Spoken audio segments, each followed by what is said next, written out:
Good morning, ladies and gentlemen. It is so good to be with you. This is an incredible site.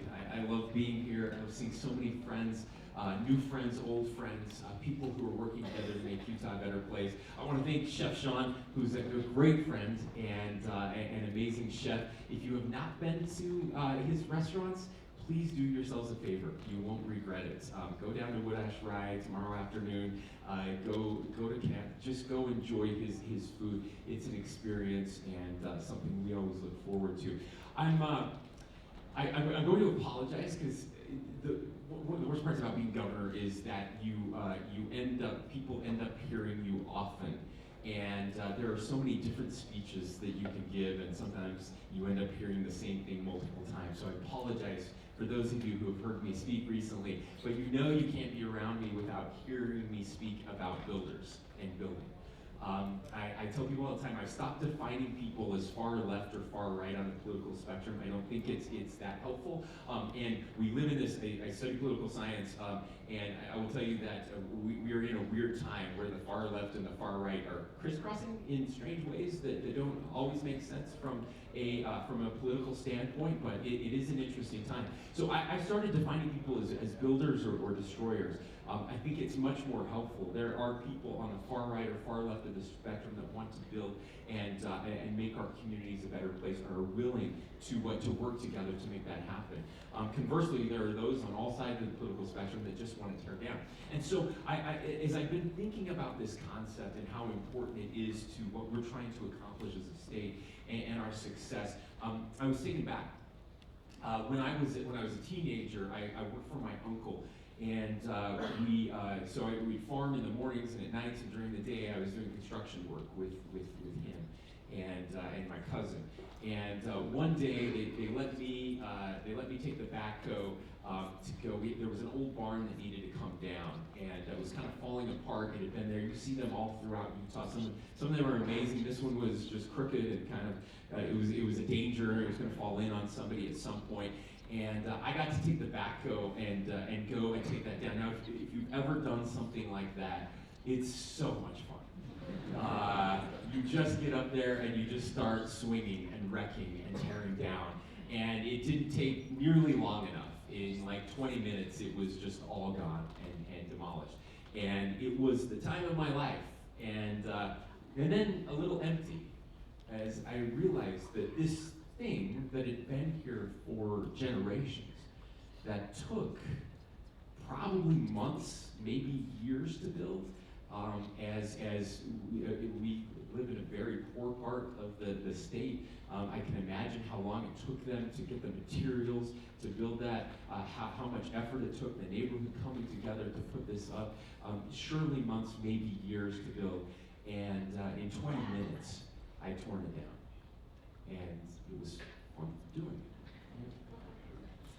it. Conversely, I was talking to a friend the other day about cathedral culture. He said, are you familiar with cathedral culture? I'm like, I have no idea what you're talking about. Are these, Catholics that really like going to mass in different places? Is that cathedral culture? He said, no.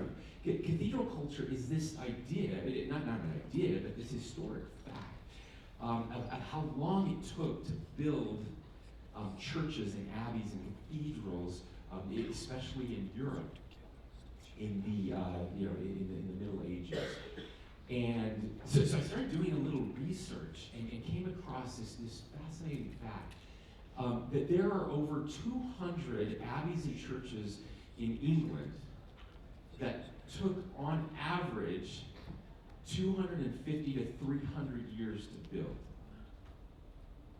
I want you to think about that for just a second. Imagine the pioneers, the settlers coming across, coming here to Cedar City and starting a building project that is only halfway done right now. That you, we, us, our kids, our great, that we would start building and it would take our entire lives, and not even our kids or grandkids would get to see the finished product or enjoy that finished product. What kind of devotion does it take to build like that? Obviously we don't build like that anymore, but one of the things that concerns me is we just don't build anymore. We don't build stuff. I mean, we do build stuff, but not like we used to. Right? You look at, we hear a lot about Lake Mead and what's happening. You see that dam, what it took, the engineering, the marvels that it took. Look at our interstate highway system. A very audacious undertaking, a bold undertaking. No, this idea that we would go to the moon and we would do it very quickly. Just think of flight. Think of in a single lifetime, people here in our country who were alive when the Wright brothers first took flight were also alive when we got to the moon. In a very compressed, short amount of time, the ability to do audacious things, big things, build things.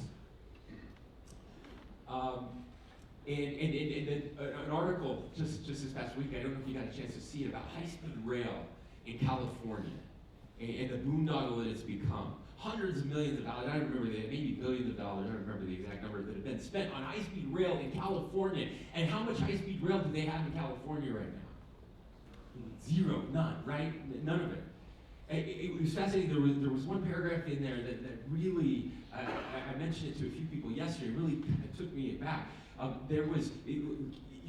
of you have been to Europe. You've probably ridden on high-speed rail in Europe. You've been to Asia, high-speed rail in Asia. Yeah, this is not rocket science. It's train science, I guess, whatever. Like, we can build trains. And yet in California, they had a company from France who was advising the government on how to build high-speed rail in California. And they got so frustrated that they left and went to northern Africa, where it was less dysfunctional than California. Their words, where they could actually build, so they built high-speed rail in Morocco. And of course, California is kind of a cautionary tale, I think, in lots of ways. But again, as a country, we've stopped innovating like we used to. But not here in Utah. In Utah, we have innovators. You've heard from some of them. You are some of them. And we are fortunate to have so many innovators and builders. But it's not just that. We need builders, not just of stuff, although we definitely need builders of stuff, but we need builders of men and women. Again, it's so much easier and so much more fun to tear down. We see it all the time. Open Facebook right now. Just look at any post that my staff has put on and read the comments, or don't read the comments, but if you were, you would see how easy it is. Misery loves company, and there are so many miserable people right now. And this ability to tear down our fellow men and women. You see, building is a lot harder. Building is so much harder. But it is so necessary. Our institutions are under attack right now. Institutions that have made our country what it is today. We see it over and over and over again. And I know you've heard me speak about it, and I apologize, but I can't stop speaking about it because I think it is the challenge of our day, the challenge of our time. Fewer people are going to church than ever before in the history of our state. Now, I don't care if you're religious or not religious, but whether you're religious or not religious, you should still care about people not going to church, because church is where we come together historically as a nation, where we find our neighbors, where we meet people who are different than us. People, they may believe the same thing, but they're different. Rich people, poor people, black people, white people, it doesn't matter. We come together and we serve each other, we give back, we help each other. Right? That's one of the places where that occurs. Another place where that occurs, we have been a nation of associations where we voluntarily come together because we're imperfect, and we form these organizations to help hold us accountable and make us better and give back. How many Rotarians are here today? Please raise your hand, Rotarians.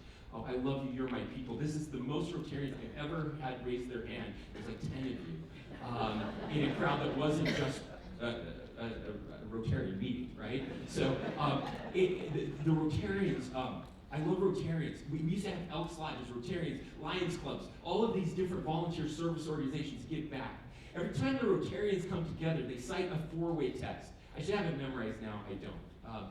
But basically the four-way test is this, and it's what you're supposed to ask yourself before you do anything. This four-way test, right? It's, and the Rotarians can help me, but it's like, is it truth? Is it fair to all? Okay? So think about that first of all. Before you post on Facebook, right? Is it truth? That would be a great place to start. Number two, is it fair? Is it fair to everyone, right? Is this fair? Number three, is it beneficial? Will it build goodwill and better friendships? Thank you. Will it build goodwill and better friendships? Think about that before you post. Maybe it's true, maybe it's fair, but will it build goodwill and better friendships? Probably not. And fourth, is it beneficial, right? Is it beneficial to all involved, all concerned? Imagine if we asked ourselves those four things, every politician before they gave a speech, every person before they posted on social media. How different would we be if we did that? Well, that's not what I was supposed to talk about today. But here we are. Look, data shows that we're lonelier than ever before. As Americans, we're lonelier. We have fewer true friends than ever before. You know, and what if we replace that with? Look, it would be fine if all of these institutions were failing and we were replacing them with better options. Okay, I'd be fine with that. If people stop going to church, I mean, you know, not great, but whatever. If people stop going to the Rotary clubs, if people stop doing all of these things, that's okay. But what are we replacing it with? We're replacing it with social media, and it turns out that research is very clear. It's a terrible way. It's a terrible replacement. It's actually harmful. It's worse for us, for our mental health, and it's worse for our society, for both of those things. You can, as I always joke, like, you know, I'm your real friends, but we can hate the same people together on Facebook. That's where we've gotten, right? And that's bad for our souls, and it's bad for our society.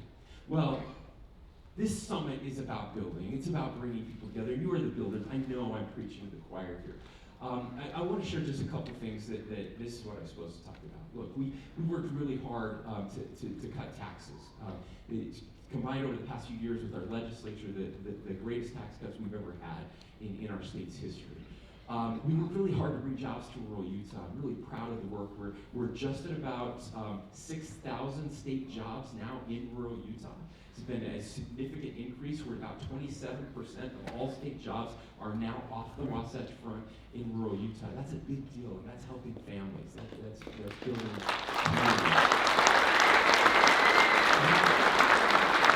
We've changed our grants now, and millions of dollars are now going directly to our rural communities, our rural counties, because you know better what to do than we do at the state level. So let us give you the funding, and you figure out how to use it to best benefit the citizens that are there. That's a complete change. We've never done that before, and it's making a difference. We have changed, implemented a brand new red tip. This is a rural economic development incentive fund opportunity, and we have had more now. More rural incentives given over the past few years than my entire time in public service, the past 20 years. But those are changes that are making a difference, but we still have a long ways to go. I'll finish here. You've already heard a lot. You heard Brian Steed, who was here, talking about water and how he hears, and the polling shows that that's the number one issue. I have two top issues. Clearly, water is foremost amongst those. And it's different for southern Utah and northern Utah, but we are all in this together. And I'm so excited. I'm less worried now than I was a year ago. People ask, well, why? It hasn't gotten any better. I know it hasn't gotten better, but here's why I'm not worried, because everywhere I go, everyone asks me, are we going to die because the Great Salt Lake dries up and this toxic dust? Or, you know, are we never going to be able to have more homes in southern Utah? The fact that everyone is asking me that question is exactly the paradigm shift that we needed. I thought it would take 4 to 5 years. It took less than 6 months. And with our legislature, it took less than a day. Because the speaker came to me and said, can we borrow the Black Hawk helicopters? We're going to put everybody on them, and we're going to fly them out over the Great Salt Lake. And that's what they did, and they came back, and they said, we get it now. And we passed 12 bills, the most conservation-oriented bills we've ever passed in the legislature. We completely changed the trajectory of water law in our state, and $500 million set aside to help with water conservation, and there will be more coming this year. That's progress. That's the type of change that we need to see, and it is happening. It is happening everywhere. Every time I drive down a street and see 10 yellow-brown lawns, I love those people because they have voluntarily decided, I'm going to do my part. Every time I see a farmer implementing new technology to use less water and grow more crops, they get it. That means we're doing it. We're changing. And that's the type of change. It can't just be government driven. It has to be all of us working together. The last thing I just want to talk about is housing. Look, we care. We know in Utah we want our kids and grandkids to live near us. We also know we do not want them to live with us. And that is what is happening. And if we do not get this right, this is pure economics 101, ladies and gentlemen. It is supply and demand. The demand is outpacing supply and the price is going up. There are two ways to fix that. You can either increase supply or you can decrease demand.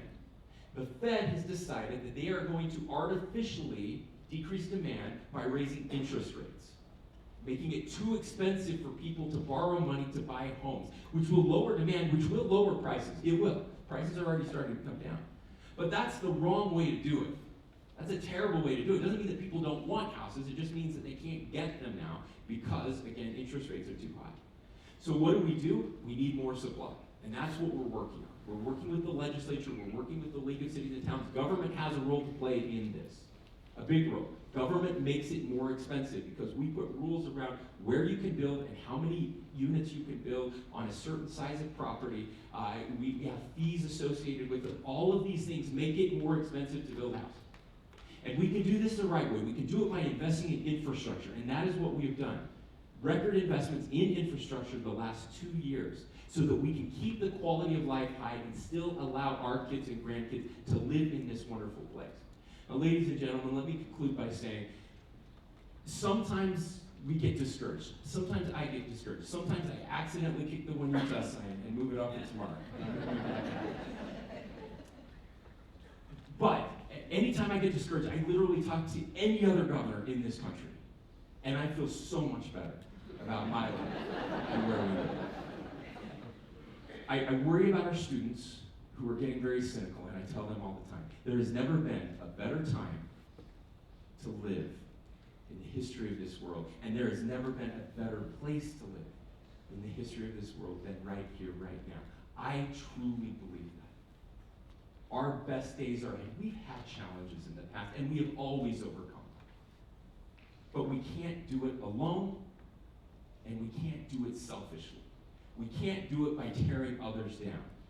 We have to be willing to build not just for us selfishly, but to build for the next generation and generations after that and generations that will never know us or what we did, but they will benefit from it because that's what we are doing today. This is the best state in the nation because of people that sacrificed 150 years ago, 50 years ago, 20 years ago, made decisions that were not about them, but were about us. That's what makes Utah special. Thank you for being builders, and may God bless you in this important work.